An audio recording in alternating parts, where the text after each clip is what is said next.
อ้าวไหนดูนางเอกหมอลำเด้อครับเด้อ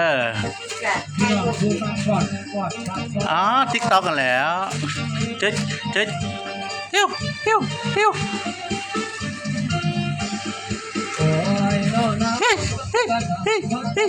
อันหน้ามาปีนี้มาเห็นจะดากอยู่เดียวเว้ย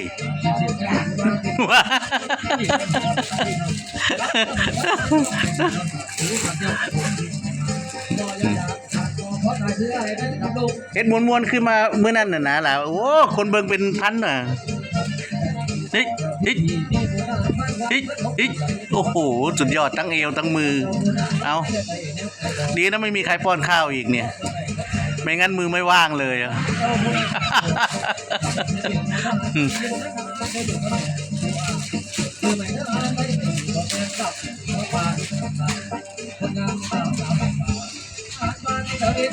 เฮ้ยเฮ้ย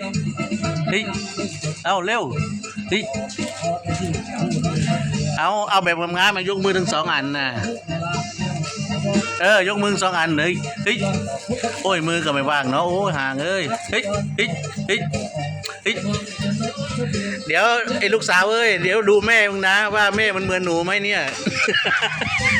เดี๋ยวช่างดูนะมันแม่ไผ่เด้อเบิ้งเอาเด้อล่ะ